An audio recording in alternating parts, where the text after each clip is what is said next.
Носир ҷамъи Нилуфар, Дилафрӯз ҷамъи Абдулло, ман туро дӯст медорам, я тибя люблю. Ин гуна навиштаҷотҳоро имрӯз дар мавзеъҳои таърихии шаҳри Хуҷанд вохӯрдан мумкин аст. Масалан, инҷо мавзеи шафати дарёи Сир, рӯ ба рӯи боғи Камоли Хуҷандӣ муҷассамаи шоирон ва қаҳрамонони халқи тоҷик аст. Ин мавзеъро ҷавонон ба баёни изҳори муҳаббат ва навиштаҷотҳои ошиқона табдил доданд.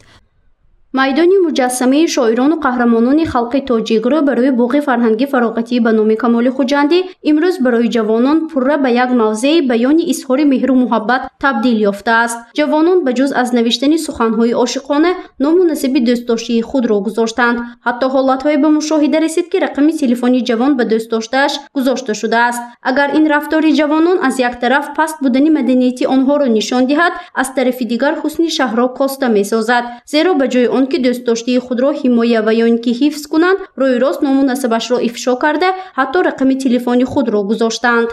обод карандако ҷои ин навистони вай кардан мо бояд дастгирӣ кунем ки ҳеҷ ким хат накашад ягон ҷова.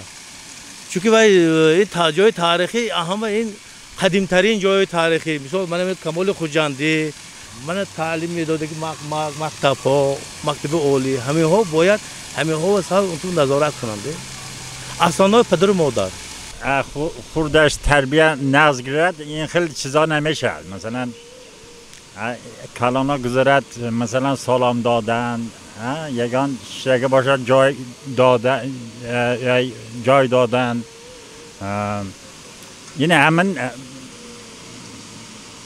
مسئله تربیه وابسته هم باشه. ҳангоми назар кардан ба ин мавзеи таърихӣ шахс ба як ҳолати ногувор меафтад, зеро вайронкорӣ ва амалҳои ноҷои ҷавонон боиси нигаронӣ мегардад. навиштаҷотҳои ошиқона ба ҷуз аз истифодаи рангу ҳар гуна қаламҳои гуногун, инчунин тарошидани сафолаку панҷараҳо бо истифодаи масолеҳи сохтмонӣ ё худ мех анҷом дода шудааст. ин амали онҳо боиси шикастани чанде аз қисмати панҷараву сафолакҳои ороишии шаҳри Хуҷанд гардидааст.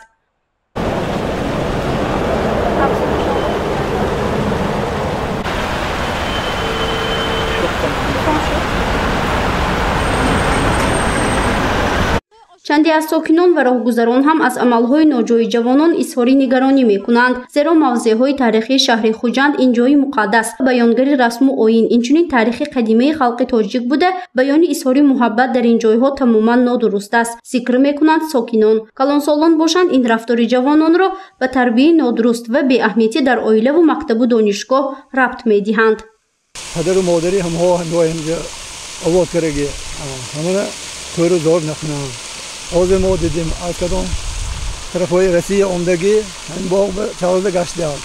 ҳам бенан агар ҳамаҳо ҷойшон вай нашад, маданияти моя сар вай намекунам, ҳамдо худошона нигоҳ дорам фарзандо. мавзеи дигаре ки ҷавонон ба баёни изҳори муҳаббат табдил доданд, ин айвончаҳои истироҳатӣ ва нишастгоҳҳои боғи фарҳангӣ фароғатӣ ба номи Абумаҳмуди Хуҷандӣ мебошад. ҳангоми наворгирии гурӯҳи кори мо маълум гардид, ки аксарияти айвончаҳои барои истироҳат гузоштаи боғро ҷавонон бо навиштани суханҳои ошиқона пур карданд. масъулин барои бартараф кардани ин камбудӣ борҳо кӯшиш карданд, аммо бенатиҷа аст. тавассути дурбинҳои назорати чанде аз ҷавононе ки ба ин амал даст заданд, боздошта бо онҳо ва волидайн нашон суҳбат намуданд. сайёҳон мебиёянд, мебинанд, мо худомо шоҳидам шудем. сайёҳ ки омдаги ман худам шоҳид шудам, ҳамроҳӣ кардам аз Россия омдагиҳо. ҳамаҳо вай карданд ки инҷа ҳама ҷо ҷои ҳамиқи хушрӯй, ҷои озода ва ҳамиҳое мекунад. ман хай фаҳмондам ки хе инҷа кун ва яша ҳар хел одам ҳай бачаҳои ёш ваоша фаҳмондам. ҳамин барҳол бо ҳамин кор ҳаст. мо инҷо маҷлисҳо гузарондем, маҷлис раиси кумитаи маҳалла, домкомо, чанд нафар радитило ки маҷлисҳоам ташкил карда амфитеатр бе маҷлисҳоям гузаронда оиди ҳамин корою сони мани чироғҳое ки плафон мегӯем кулӯла шаҳр ва пластмасин то ҳатто ҳамаҳоям санки зада мешикастанд бачаҳо. то ҳамаҳои мо маҷлис карда фаҳмонда корҳои фаҳмондадиҳӣ гузаронда. مسئولین میگویند در یک سال ایوانچه‌های استراحتی را تا 4-5 مرتبه رنگ میکنند. برای یک ایوانچه باشد 2 قوطی رنگ استفاده می شود که نرخ یک قوطی آن 180 سومانی را تشکیل می دهد. حالا تعطیل است و این گونه نوشتجات‌های عاشقانه تا جای کم است. اما با برابری آغاز تحصیل این موضوع پوره به یک جای بیان اظهار محبت جوانان تبدیل می یابد. زیرا بنا به گفته مسئولین این کاری اساساً دانشجویان است. Fevral ayında rank edeyim, sarşıvi sezonda. Mohi fevral ayında. Mohi mayanda benim diyorum bu gayet şu. Daha roz peş bu rank edeyim. Bu emxi. Emin kim bahçe biyo danas bir ze esaş bir biyo temcü nevistemi prova. Bazı hast. Bakay ve hoşa mo azge taroşta ve kedim. Muca hakaretay benur.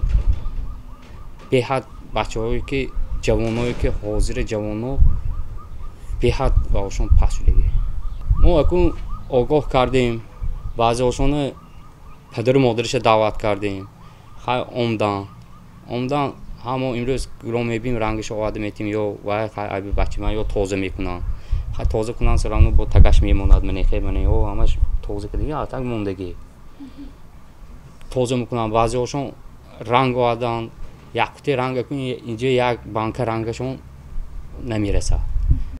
موضوع مذکور معمایی نو نیست زیرا از این پیش هم پیگیری کرده شده است. نوبسته از این انعکاس کردن و تاکید نمودن تا حال حل خود را نیافته است. پس میباید ایدئولوژی پرزور کرده شود و به جوانان امروزه مدنیت بلند شهرداری را آموزانیده و یا سطح حسیات محبتشان را نه در موضع‌های تاریخی و آرایشی شهر بلکه در قلب دوست داشتهشان جا کنند. انعکاس این مسئله نه به خاطر تحقیر جوانان عاشق بلکه زیبا نگاه داشتن شهر خوجند است. گزارشی فرزانه شمسی و نسیم رحیموف برای برنامه لاتی خبر.